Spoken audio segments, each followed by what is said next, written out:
আমাদের নবী হযরত মুহাম্মদ সাল্লাল্লাহু আলাইহি ওয়াসাল্লাম পবিত্র দ্বীনের বাণী প্রচার করার পর জঙ্গলের পাশ দিয়ে হেঁটে যাচ্ছিলেন। অনেক দূর পথ অতিক্রম করার পর তিনি বিশ্রামের জন্য ততস্থানে দাঁড়িয়ে গেলেন এবং নিজের চক্ষুদয় খুলিয়া রাসূলুল্লাহ সাল্লাল্লাহু আলাইহি ওয়াসাল্লাম দেখতে পেলেন একটি শিকারী ইহুদি ব্যক্তি একটি হরিণকে বেঁধে রেখেছে। এই ইহুদিকে রাসূল সাল্লাল্লাহু আলাইহি ওয়াসাল্লাম ইতিপূর্বে কখনো দেখেনি। এত সুন্দর দুগ্ধবতী হরিণকে ইহুদি ব্যক্তিটি বেঁধে রেখেছে। সেই দুগ্ধবতী হরিণটি তাহার বাচ্চাদেরকে দুধ পান করার জন্য ছটফট করতেছে, কিন্তু তাতেও ইহুদি ব্যক্তিটির বিন্দু পরিমাণও মায়া হচ্ছে না। কিন্তু সেই দুগ্ধবতী হরিণকে দেখে রাসূল সাল্লাল্লাহু আলাইহি ওয়াসাল্লাম মায়ায় পড়ে গেলেন।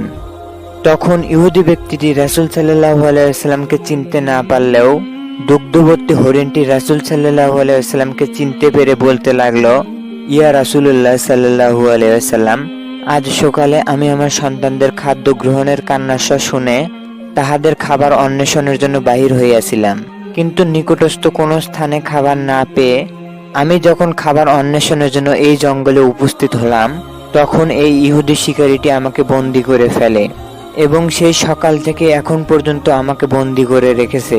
ইয়া রাসূলুল্লাহ সাল্লাল্লাহু আলাইহি ওয়াসাল্লাম, আমার দুধের বাচ্চারা রয়েছে, তাহাদেরকে দীর্ঘক্ষণ দুগ্ধ না পান করালে তাহারা খাদ্য অনাহারে মৃত্যুবরণ করবে এবং হয়তোবা তাহারা আমাকে না পেয়ে চারিদিকে ছোটাছুটি করিতেছে।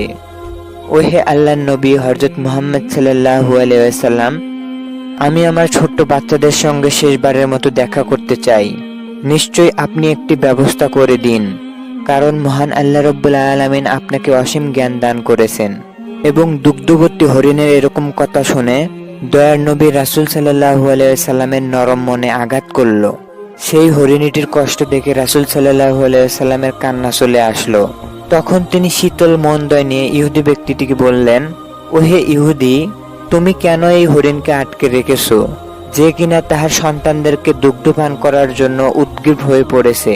তুমি কি দেখতে পাচ্ছ না যে সে একটি মা হরিণী, আর তাহার বাচ্চাদেরকে রেখে সে খাবারের সন্ধানে বাহির হইয়াছে, আর তুমি নির্দয় পশুর ন্যায় তাহাকে আটক করিয়াছ? নিশ্চয় এই কাজটা তুমি ভুল করিয়াছ, আর তোমাকে এই কাজের দরুন শাস্তি ভোগ করতে হবে। তখন রাসূল সাল্লাল্লাহু আলাইহি ওয়াসাল্লামের কথা শুনে ইহুদি ব্যক্তিটি বলতে লাগলো, আমি যখন শিকারের উদ্দেশ্যে বাহির হই, তখন এই মা হরিণীটি আমার সামনে আসিয়া পড়ে।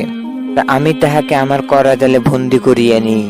আর জঙ্গলে শিকার করা তো কোনো অবৈধ কাজ নয়। জঙ্গলে যে কোনো ব্যক্তি যে কোনো প্রাণীকে শিকার করে তাহার ক্ষুদ্রতম রিজিকের ব্যবস্থা করতে পারে। আর আমিও অন্য সকল ব্যক্তির ন্যায় এই কাজটি করিয়াছি, আর আমি জানি এতে আমার কোনো দোষ ত্রুটি নেই, আর আপনি আমাকে মিথ্যারূপ ভাবে দোষারোপ করছেন।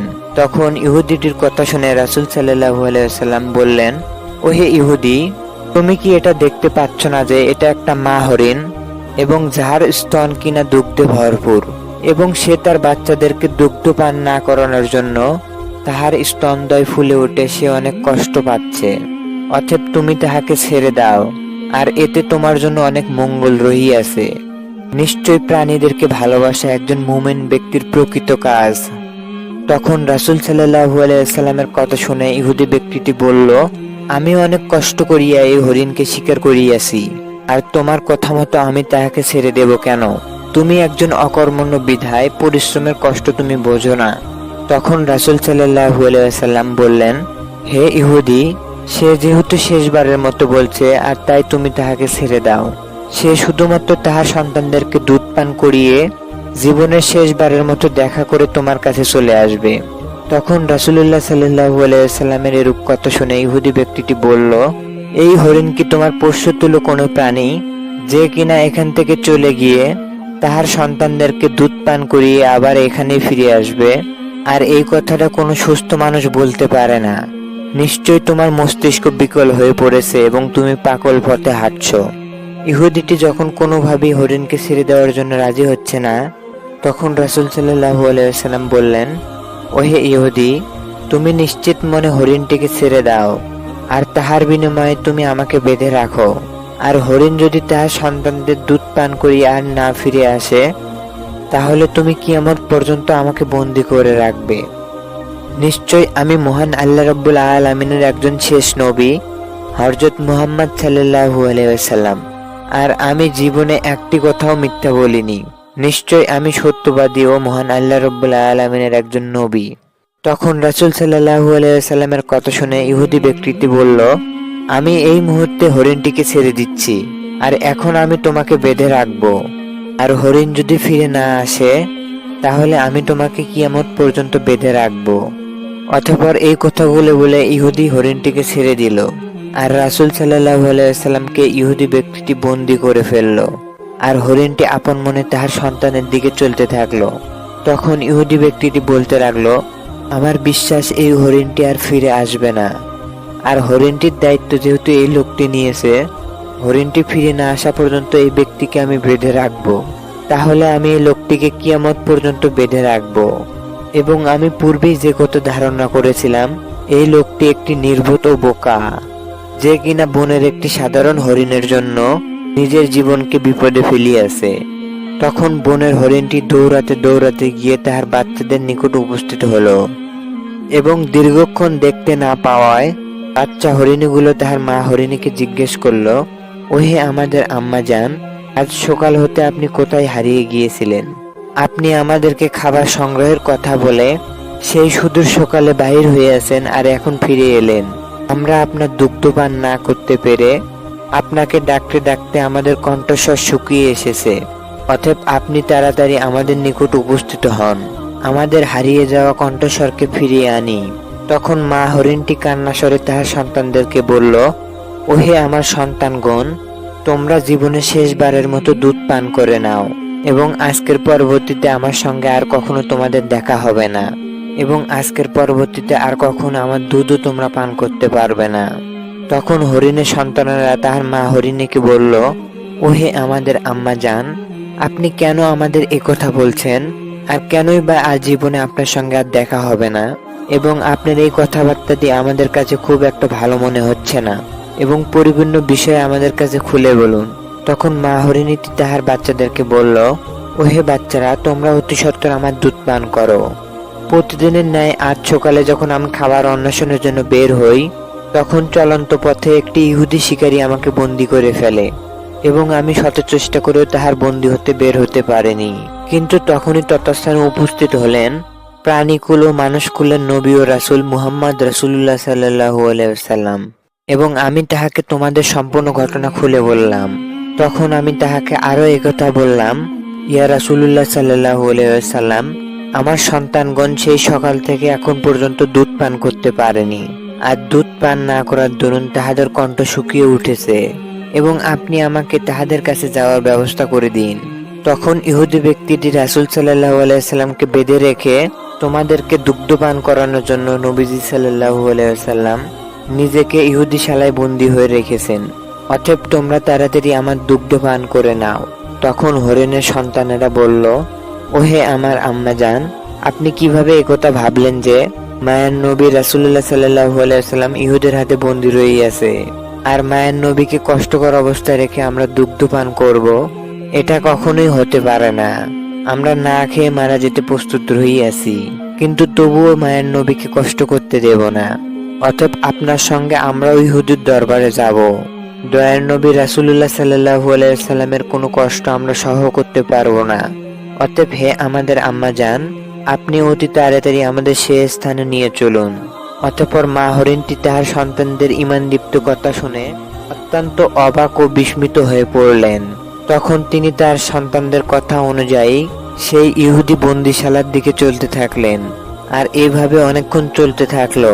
আর ওইদিকে হরিণটি ফিরে আসতে দেরি করায় ইহুদি ব্যক্তিটি রাগান্বিত হয়ে মুহাম্মদ সাল্লাল্লাহু আলাইহি ওয়াসাল্লামকে বললেন, ওহে মুহাম্মদ, তোমার মতো নির্বোধ ও বোকা মানুষ আমি এই পৃথিবীতে দেখিনি।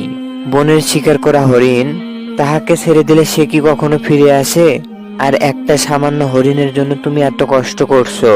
হরিণটি না আসা পর্যন্ত তুমি আমার কাছে বন্দী থাকবে, আর যদি হরিণটি কখনো ফিরে না আসে, তোমার জীবনের শেষ সময় পর্যন্ত আমার কাছে বন্দী থাকবে। অতএব তুমি এখন ভেবে দেখো যে তুমি কতটা নির্বোধ ও বোকাপূর্ণ কাজ করিয়াছো, যেই কাজের মাসুল তোমাকে সারা জীবন দিতে হবে। আসলে তুমি প্রকৃতই একজন নির্বোধ ও বোকা, তোমার কোনরূপ সাধারণ জ্ঞান ও বোধ শক্তি নেই।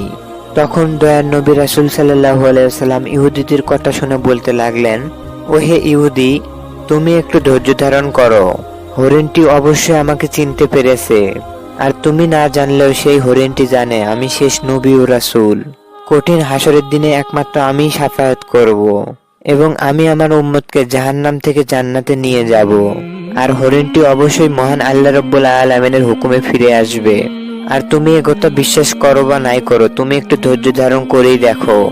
তখন রাসূলুল্লাহ সাল্লাল্লাহু আলাইহি সাল্লামের এই কথা শুনে ইহুদি ব্যক্তিটি বলতে লাগলো, ও হে মুহাম্মদ, তোমার এই অলৌকিক জাদুকরি কথা ছেড়ে দাও।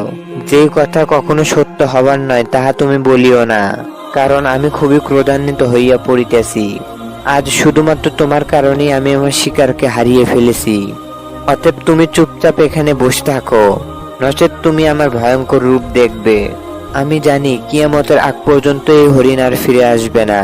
তখন ইহুদি ব্যক্তিটি কিছুক্ষণ চুপ থেকে মনে মনে একথা বলতে লাগলো, তোমার মতো এত নির্বোধ ও বোকা মানুষ আর কখনো আমি দেখিনি, যে কিনা সামান্য হরিণের জন্য নিজের জীবনকে বিপন্ন করে ফেলে। আর ইহুদি ব্যক্তিটি যখনই একথা ভাবতেছিল, ঠিক তখনই মা হরিণ ও তাহার সন্তানগণ তথাস্থানে উপস্থিত হতে লাগলো। তখন ইহুদি ব্যক্তিটি তার মা হরিণ ও সন্তানদেরকে দেখে অত্যন্ত অবাক ও বিস্মিত হয়ে তাকিয়ে রইল। তখন নবী হযরত মুহাম্মদ সাল্লাল্লাহু আলাইহি সাল্লাম বোনের মা হরিণীকে জিজ্ঞেস করলেন, ও হে মা হরিণ, তুমি কেন তোমার সন্তানদেরকে এখানে আনিয়াছো?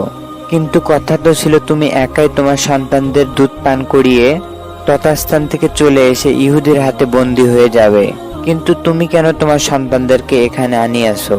তখন বোনের মা হরিণীটি বলতে লাগলো, হে আল্লাহর নবী ও রাসূল মুহাম্মদ রাসূলুল্লাহ সাল্লাল্লাহু আলাইহি ওয়াসাল্লাম, ইহুদি ব্যক্তিটি আপনাকে চিনতে না পারলেও আমি আপনাকে চিনতে পেরেছি, এবং আপনাকে বেঁধে রেখে যখন আমার সন্তানদেরকে দুধ পান করানোর জন্য আমি ততস্থানে যাই, তখন আমি আমার সন্তানদেরকে আপনার ঘটনা সম্পর্কে খুলে বললাম। কোন হরিণ ছানাগুলো আপনাকে বেঁধে রেখে আমাকে ছেড়ে দেওয়ার কথা শুনে দুধপান না করে আপনাকে এক নজর দেখার জন্য এখানে উপস্থিত হইয়াছে, এবং ছোট্ট ছানাগুলো এই কথাও বলিয়াছে, তার নবী রাসূল সাল্লাল্লাহু আলাইহি ওয়াসাল্লামকে বেঁধে রেখে তাহারা কিভাবে দুগ্ধ পান করতে পারে, তাহারা দুগ্ধপানের অভাবে মৃত্যুবরণ করতে পারে, কিন্তু দয়ার নবী রাসূল সাল্লাল্লাহু আলাইহি ওয়াসাল্লামের দুঃখ কষ্ট তাহারা কিঞ্চিত পরিমাণে সহ করতে পারে না। হে রাসূল সাল্লাল্লাহু আলাইহি ওয়াসাল্লাম, আর আমি এর জন্য বাধ্য হয়ে আমার ছানাদেরকে এখানে উপস্থিত করিয়াছি। তখন মা হরিণীটির কথা শুনে মুহাম্মদ রাসূলুল্লাহ সাল্লাল্লাহু আলাইহি ওয়াসাল্লাম ইহুদি ব্যক্তিটিকে বললেন, ও হে ইহুদি, এই নাও তোমার শিকারী হরিণ। যেই হরিণের কারণে তুমি আমাকে বেঁধে রেখেছো, সে অচিরেই তোমার নিকট উপস্থিত হইয়াছে। শুধুমাত্র সে তোমার নিকট ফিরে আসেনি, তাহার ছোট্ট সন্তানগুলো তাহার মায়ের সঙ্গে এখানে ফিরে এসেছে। এখন তুমি তাহাদেরকে তোমার কাজে ব্যবহার করতে পারো। যেই হরিণের কারণে তুমি আমাকে বেঁধে রেখেছো এবং আমাকে নানা রকম গালমন্দ করিয়াছো, তুমি ইহুদি আমাকে চিনতে না পারলেও বনের সেই ক্ষুদ্র ছানাগুলোও আমাকে চিনতে পেরেছে যে ইনি হলেন শেষ নবী ও রাসূল মুহাম্মদ রাসূলুল্লাহ সাল্লাল্লাহু আলাইহি ওয়াসাল্লাম, যাহাকে সৃষ্টি না করলে পৃথিবীর কোনো কিছু সৃষ্টি করা হতো না। সেই নবী মুহাম্মদ রাসূলুল্লাহ সাল্লাল্লাহু আলাইহি ওয়াসাল্লামকে তুমি বন্দী করে রেখেছো, আর এই নাও তোমার হরিণ।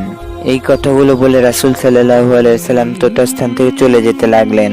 তখন ইহুদি ব্যক্তিটি রাসূল সাল্লাল্লাহু আলাইহি ওয়াসাল্লামকে উদ্দেশ্য করে প্রচন্ড স্বরে পিছন দিক থেকে ডাকতে লাগলেন এবং উচ্চ স্বরে একথা বলতে লাগলেন, ইয়া রাসূলুল্লাহ সাল্লাল্লাহু আলাইহি ওয়াসাল্লাম, আমি একথা বুঝতে পেরেছি যে বনের অবলা হরিণদ্বয় যাহার কথায় ফিরে আসে আপনি সেই নবী ও রাসূল হযরত মুহাম্মদ সাল্লাল্লাহু আলাইহি ওয়াসাল্লাম, এবং আমি আপনাকে চিনতে পারিনি বিধায় আপনাকে বেঁধে রেখে বনের হরিণটিকে ছেড়ে দিয়েছিলাম।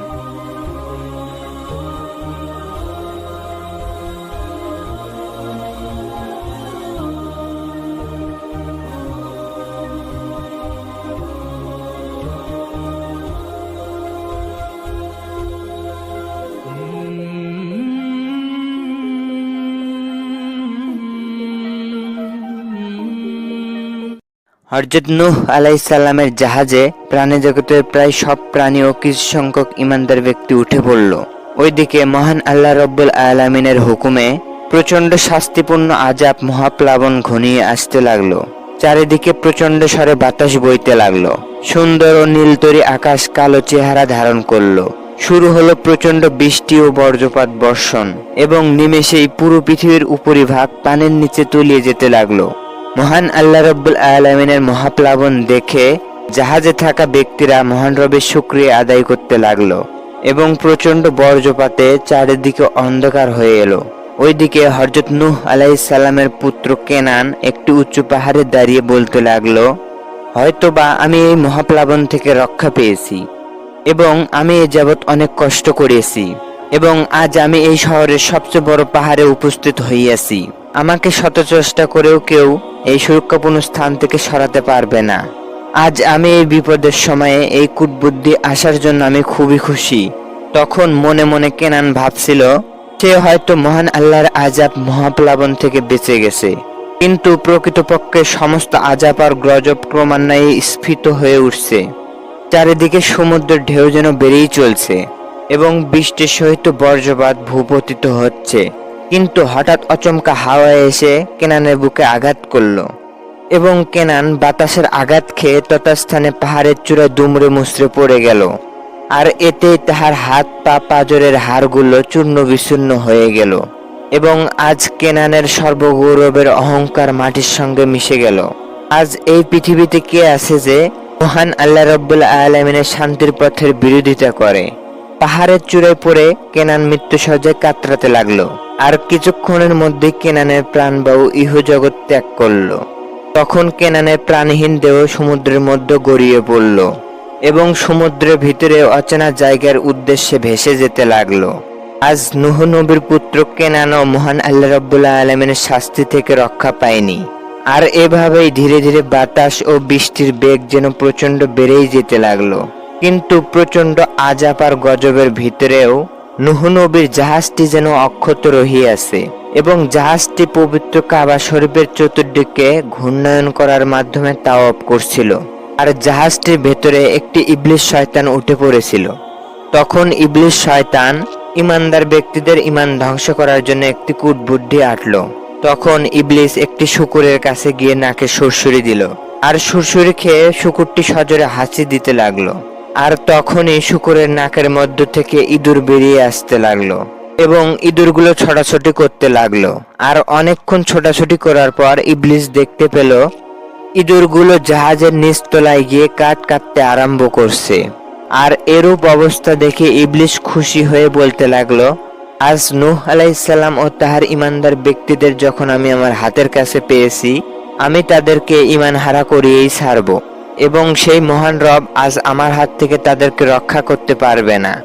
ইঁদুরগুলো আমার আদেশ মতো জাহাজের কাঠ কেটে ছিদ্র করলে এবং জাহাজের মধ্যে অচিরেই পানি ঢুকে পড়বে আর নূহ নবী সহ সমস্ত ঈমানদারগণ পানিতে ডুবে মৃত্যুবরণ করবে এবং এই দুনিয়া থেকে চিরতরে শান্তির বাণী প্রচার বন্ধ হয়ে যাবে।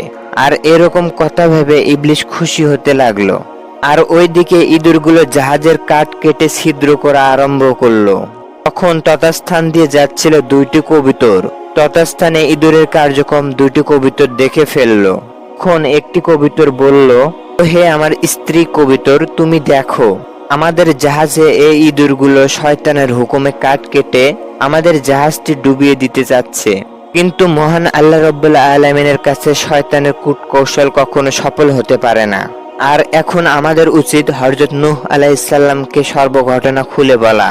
এই কথাগুলো বলে কবুতরগুলো চলতে থাকলো নূহ নবীর নিকট এবং অচিরেই নূহ নবীর নিকট উপস্থিত হয়ে কবুতরটি বলল, হে আল্লাহর নবী, আপনি মহান আল্লাহ রাব্বুল আলামিনের হুকুমে জাহাজটি তৈরি করলেন, কিন্তু আপনার অজান্তে জাহাজের মধ্যে একটি শয়তান উঠে পড়েছিল।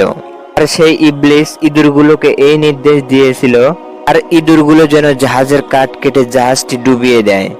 আর আমরা সেই সব ঘটনা দেখা মাত্র আপনার সামনে অবলোকন হলাম এবং আপনার নিকট সর্বঘটনা খুলে বললাম। আপনি এই ঘটনা সম্পর্কে একটি উপায় বাহির করুন। তখন হযরত নূহ আলাইহিস সালাম সর্বঘটনা শুনে পশুদেরকে উদ্দেশ্য করে বলতে লাগলেন, হে বন্য প্রাণীরা, আমাদের এই সুরক্ষাপূর্ণ জাহাজে ইঁদুর কিভাবে প্রবেশ করলো? আমি তো ইঁদুরকে জাহাজে ওঠার জন্য নির্দেশই দেইনি। তখন শূকরটি বলতে লাগলো, হে মহান রব্বুল আলামিন আল্লাহ নবী, ইবলিস দুনিয়াতে থাকা অবস্থায় একটি কূটবুদ্ধি এঁটেছিল। সে আমার মুখের উপরে নাসিকা রন্ধ্রে কয়েকটি ইঁদুরের ছানা গুজিয়ে দিয়েছিল এবং আপনার হুকুমে আমি ইঁদুর সহ জাহাজে উঠে পড়ি আর তখন মহান আল্লাহ রাব্বুল আলামিনের হুকুমে মহাপ্লাবন শুরু হয়ে যায়। আর জাহাজটিতে আমার সঙ্গে ইবলিসের দেখা হলে সে আমাকে নাকে ও মুখে সুরসুরে দেয়, আর এতে আমি প্রবলভাবে হাঁচি শুরু করে দেই, আর আমার নাকের মধ্যে থাকা ইঁদুর ছানাগুলো বাহিরে বেরিয়ে আসে এবং ইবলিসের হুকুমে ইঁদুরগুলো কাটতে শুরু করে। হুজুর, এই ঘটনা আমার কোনরূপ দোষত্রুটি নেই এবং আমি একটি নিষ্পাপ প্রাণী। মানুষের চরম শত্রু শয়তান আমাকে একটি তার তীর বানিয়ে নিয়েছে এবং ইবলিস শয়তানের প্রকৃত উদ্দেশ্য হলো আপনাকে আমাকে সহ পুরো পৃথিবীর প্রাণীকুল ও জীবকুলকে বিপদে ফেলা। সে ইঁদুরকে কাজে লাগিয়ে ইঁদুরের দ্বারা জাহাজের কাঠ কেটে জাহাজটিকে গভীর সমুদ্রে তলিয়ে দিতে রণকৌশল অবলম্বন করে। কিন্তু সে তো জানে না মহান আল্লাহ রাব্বুল আলামিনের সাহায্য অনেক বড়। তখন নূহ আলাইহিস সালাম ইবলিসের উপর রাগান্বিত হয়ে পড়ল এবং জরুরি ভিত্তিতে ইবলিসকে তার সামনে আসার জন্য তলব করল। ইবলিস নূহ আলাইহিস সালামের কথা শুনে তার সামনে উপস্থিত হলো। তখন হযরত নূহ আলাইহিস সালাম বললেন, ও হে মানুষ জাতির দুশমন, ইহকালে ও পরকালে অভিশাপ প্রাপ্ত শয়তান, তুমি কিভাবে আমার অনুমতি ব্যতি রেখে জাহাজে উঠে পড়লে? আমি তোমাকে জাহাজে উঠতে অনুমতি না দিলেও তুমি কেন অনুমতি ব্যতি রেখে জাহাজে উঠলে? তুমি কি জানো না এই জাহাজ শুধু ঈমানদার ও প্রাণীকুলদের জন্য তৈরি করা হয়েছে? শুধু তাই নয়, তুমি এই জাহাজে উঠে ক্ষান্ত ছিলে না। জাহাজকে পানিতে ডুবিয়ে দিতে তুমি অত্যন্ত কূটকৌশল অবলম্বন করেছো এবং তুমি কোন উদ্দেশ্যে এরূপ কাজ করলে? তখন ইবলিস বলতে লাগলো, হে আল্লাহর নবী, আপনি ভুল বলছেন। আমি আপনার অনুমতি ব্যতি রেখে জাহাজে উঠে পড়িনি, বরঞ্চ আপনি যখন আপনার পুত্র কেনানকে জাহাজে ওঠার নির্দেশ দিলেন, কিন্তু কেনান আপনার কথা না শুনে জাহাজে উঠতে চাইছিল না। আপনি যখন তাকে বারবার বলার পরও সে জাহাজে উঠল না এবং তখন আপনি রাগান্বিত হয়ে এই কথাই বলেছিলেন, ও হে শয়তান, তুই এই জাহাজে উঠে পড়। কিন্তু তারপরেও কেনান জাহাজে উঠল না। তখন আপনার ছেলের নির্দেশকে আমি আমার নির্দেশ হিসেবে মনে করলাম। আমি আপনার অনুমতি নিয়েই জাহাজে উঠে পড়লাম। আর এই মহাপ্লাবনের অনেক পূর্বে আমি আপনার কণ্ঠে শুনতে পেতাম, মহান রবের হুকুমে এমন একটি দুর্যোগ ও মহাপ্রলয় সংঘটিত হবে যাহার হাত থেকে আপনার জাহাজ ছাড়া আর কোনো কিছুই এই দুনিয়ায় জমিনে দাঁড়িয়ে থাকবে না এবং দুনিয়ার সর্বকিছু প্রবলভাবে ধ্বংসপ্রাপ্ত হবে। তখনই আমি এই কথা বুঝতে পেরে একটি কৌশল অবলম্বন করি এবং একটি শূকরের মুখে ও নাকের ভিতরে ইঁদুরের ছানাগুলো গুজে দেই। তখন এই কথাগুলো বলে তথাস্থান থেকে ইবলিস পালিয়ে গেল। তখন হযরত নূহ আলাইহিস সালাম এই পূর্ণ ঘটনা উদ্ঘাটনের জন্য জাহাজে অবস্থানরত একটি ভয়ঙ্কর বাঘের নিকট উপস্থিত হলেন এবং বাঘটির দেহে নিজ হাত দ্বয় বুলিয়ে দিলেন এবং তথাস্থানে দাঁড়িয়ে তিনি অপেক্ষা করতে লাগলেন এবং অলৌকিক শক্তিতে বাঘটি থেকে সৃষ্টি হলো একটি বিড়ালের। তখন তিনি বাঘটিকে এই হুকুম দিলেন, হে বিড়াল, তোমাকে আমি এই নির্দেশ দিচ্ছি, তুমি এখনই গিয়ে ইঁদুরগুলোকে ধরে আনো এবং এখনই আমার জনসম্মুখে অনায়ন করো। তখন হযরত নূহ আলাইহিস সালামের আদেশ পেয়ে বিড়ালটি ইঁদুরগুলোকে তার সামনে উপস্থিত করলো। তখন হযরত নূহ আলাইহিস সালাম বললেন, হে ইঁদুর, তোমরা কেন এই জাহাজের পাটাতনের কাঠ কেটে জাহাজকে ডুবিয়ে দিতে চাও? তোমরা তোমাদের রবের হুকুম না মেনে কেনই বা ইবলিসের আদেশ মান্য করলে? তখন ইঁদুরগুলো বলতে লাগলো, হে আল্লাহর প্রিয় নবী, আপনি আমাদেরকে ক্ষমা করুন। আমরা ইবলিসকে একটি জাহাজের গুরুত্বপূর্ণ ব্যক্তি ভেবেছিলাম। আমরা তাকে চিনতে পারিনি এই গুরুত্বপূর্ণ ব্যক্তি একজন শয়তান। আমরা না বুঝে ইবলিসের কথা মতো জাহাজের পাটাতনের কাঠ কেটে জাহাজকে ডুবিয়ে দিতে চেয়েছিলাম এবং এতে আমাদের কোনরূপ দোষত্রুটি নেই। আমরা ইবলিসকে চিনতে না পারায় এই ভুল করিয়াছি এবং আপনি আমাদেরকে ক্ষমা করুন। তখন হযরত নূহ আলাইহিস সালাম সমস্ত প্রাণীদেরকে ক্ষমা করে দিলেন এবং ক্ষমা করে দিয়ে তথাস্থান থেকে তিনি চলে যেতে লাগলেন। এর পরবর্তীতে মহান আল্লাহ রাব্বুল আলামিনের হুকুমে পৃথিবীতে সংঘটিত মহাপ্রলয় থেমে গেল এবং স্ফীত হওয়া পানিদ্বয় পানির নিচে দাবিয়ে গেল এবং কিছুদিনের মধ্যে হযরত নূহ আলাইহিস সালাম ও তাহার প্রাণীদ্বয়গুলো নিয়ে পৃথিবীর জমিনে পতিত হলো। আর এভাবে মহান আল্লাহ রাব্বুল আলামিনের আযাব আর গজব থেকে মহান আল্লাহ রাব্বুল আলামিনই রক্ষা করলেন। তার পরবর্তীতে হযরত নূহ আলাইহিস সালাম তার সমাজের মধ্যে পুনরায় ইসলামের শান্তির বাণী প্রচার করতে লাগলেন। আর এভাবে তিনি ইসলামকে পুরো পৃথিবী ছড়িয়ে দিতে ভূমিকা পালন করলেন।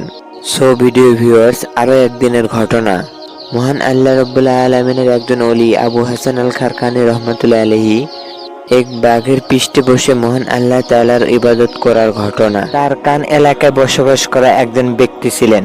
তাহার অনেক পূর্ব থেকে ইচ্ছে ছিল হযরত শেখ আবু হাসান আল খারকানি রহমাতুল্লাহ আলাইহি এর সঙ্গে দেখা করা। কারণ শেখ আবু হাসান আল খারকানি রহমাতুল্লাহ আলাইহি ছিলেন সে সময়কার আল্লাহর একজন ওলি। তিনি সর্বসময় শান্তির বাণী মানুষের মধ্যে প্রচার করতেন। কিন্তু তাহার শহর থেকে খারকান শহর অনেক দূরে। এত দূরত্ব পথ দেখায় তিনি বেহুশ হয়ে পড়তেন। তারপরে তিনি মনে মনে তীব্র আকাঙ্ক্ষা করতেন যে কোনো মূল্যে হোক তিনি সেই আল্লাহর পীরের সঙ্গে দেখা করবেন। আর এভাবেই তাহার সঙ্গে দেখা করার জন্য সেই ব্যক্তি অস্থির হয়ে পড়ে এবং সফর করার জন্য তৈরি হয়ে নেয়। প্রচণ্ড কষ্টকর রাস্তা ও দূরত্ব পথ হয়েও তাহার লক্ষ্যর কাছে সফলতা অর্জন করতে পারেনি। তিনি প্রচণ্ড কষ্ট করে সেই খারকান শহরের উদ্দেশ্যে রওনা হয়ে গেলেন। খারকান শহরে উপস্থিত হয়ে তিনি হযরত শেখ আবু হাসান আল খারকানি রহমাতুল্লাহ আলাইহির বাড়ির সামনে উপস্থিত হলেন এবং তিনি বলতে লাগলেন, হে মহান আল্লাহ রাব্বুল আলামিনের একজন পীর, আপনি বাহিরে বেরিয়ে আসুন এবং আপনাকে শুধুমাত্র একটিবার দেখার জন্য অনেক দূরের শহর থেকে এখানে উপস্থিত হইয়াছি। অতএব আপনি আল্লাহর ওয়াস্তে এখনই ঘর থেকে বের হয়ে আসুন। তখন ঘর থেকে একটি মহিলা বের হয়ে আসলো এবং বলল, কে আপনি? তখন সেই লোকটি জবাব দিল, আমি সুদূর খারকান শহর থেকে আসছি এবং শেখ আবু হাসান আল খারকানি রহমতুল্লাহ আলাইহির সঙ্গে দেখা করতে আসিয়াছি। তখন খারকানি রহমতুল্লাহ আলাইহির স্ত্রী রাগান্বিত হয়ে বলতে লাগলেন, ওহে দরবেশ, এ তোর কেমন উদ্দেশ্য? যে পীরের কারণে এত কষ্ট করে এখানে উপস্থিত হইয়াছিস সে কি প্রকৃত ভালো লোক? তাহা যদি তুই জানতিস তাহলে তুই বুঝতিস। তোর কি নিজের শহরে আর কোনো পীর বুজুর্গ ছিল না? শুধুমাত্র এই নিকৃষ্ট পীরকে দেখতি তুই এত দূর পথ অতিক্রম করিয়া এখানে উপস্থিত হইয়াছিস। লোকটি মহিলার কথা শুনে অনেক কষ্ট পেল এবং তাহার চক্ষু হতে অশ্রু গড়িয়া পড়তে লাগলো। তখন সে কান্না স্বরে বলতে লাগলো, আমার হাল যেই রকম হোক না কেন, আপনি বলুন শেখ সাহেব কোথায় রইয়াছে? যেই শেখ সাহেবকে দেখার জন্য আমি সুদূর খারকান শহর থেকে এখানে উপস্থিত হইয়াছি, আপনি তাহার ঠিকানা আমাকে বলিয়া দিন। তখন অনেক চেষ্টা করেও লোকটি শেখ সাহেব কোথায় রইয়াছে তা জানতে পারলেন না। তখন লোকটি মহিলাটির কথা শুনতে না পেয়ে তথাস্থান থেকে কান্না স্বরে চলতে থাকলো। তাহার একমাত্র উদ্দেশ্য হলো শেখ আবু হাসান আল খারকানি রহমতুল্লাহ আলাইহির সঙ্গে দেখা করা। তখন তিনি অনেক দূর পথ অতিক্রম করার পর একটি শয়তান তথায় উপস্থিত হয়ে তাহার মনে ধোঁকা দিতে থাকে এবং শয়তান তাহাকে বলতে থাকে, শেখ সাহেব ও তাহার স্ত্রী কিভাবে একত্রে বসবাস করে। শেখ সাহেবের স্ত্রীর কথা শুনে আমার কান্না চলে এসেছে। আর শেখ সাহেব কিভাবে তাহার স্ত্রীর সঙ্গে বসবাস করে। যখনই এমন ভাবনা তাহার মনে উপস্থিত হলো, তখন সেই লোকটি ভয় পেয়ে মনে মনে দোয়া করতে থাকে, শেখ আবু হাসান আল খারকানি রহমতুল্লাহ আলাইহির সম্পর্কে এমন ভাবনা করাও যেন বেয়াদবি হবে। অতএব আমি যখন এত দূর পথ আসিয়াছি, শেখ আবু হাসান আল খারকানি রহমতুল্লাহ আলাইহির সঙ্গে দেখা করেই ছাড়ব। আর এই কথাগুলো ভেবে তিনি পুনরায় পথ চলতে থাকলো। আর এভাবে জঙ্গলের ভিতর দিয়ে যাওয়ার সময় তিনি অচিরেই দেখতে পেলেন একজন ব্যক্তি সিংহের উপর বসে বসে মহান আল্লাহ রাব্বুল আলামিনের ইবাদতে এমনভাবে ধ্যানমগ্ন ছিল যে আশেপাশের কোনো কিছু তাহার খেয়াল ছিল না। তিনি একাগ্র মনে সিংহের পিঠে বসে বসে মহান আল্লাহ রাব্বুল আলামিনের ইবাদতে ব্যস্ত ছিলেন। তখন সেই অচেনা ব্যক্তিকে দেখে লোকটি এগিয়ে গেল। তখন সেই ব্যক্তি দেখতে পেলেন সেই অচেনা ব্যক্তি সিংহের পিঠে বসে বসে হাতে তসবিহ নিয়ে অচেতনভাবে ধ্যানমগ্ন অবস্থায় পড়ে রইয়াছেন। তখন সেই লোকটি বুঝতে পারল ইনি হলো শেখ আবু হাসান আল খারকানি রহমতুল্লাহ আলাইহি, যেই পীরের খোঁজে তিনি তারকান শহর থেকে এখানে আসিয়াছেন। তখন লোকটি কোনো কথাবার্তাটি বলার পূর্বেই শেখ আবু হাসান আল খারকানি রহমতুল্লাহ আলাইহি বলতে লাগলেন, আমার স্ত্রী দ্বয়ের কথায় তুই কান দিস না। আমার স্ত্রী একজন কঠোর প্রকৃতির ব্যক্তি, আর এরকম কঠোর স্ত্রী পাওয়া আমার কর্মকাণ্ডের জন্য নয়। মহান আল্লাহ রাব্বুল আলামিন এরকম কঠোর স্ত্রী দ্বারা আমাকে পরীক্ষা করিতেছেন।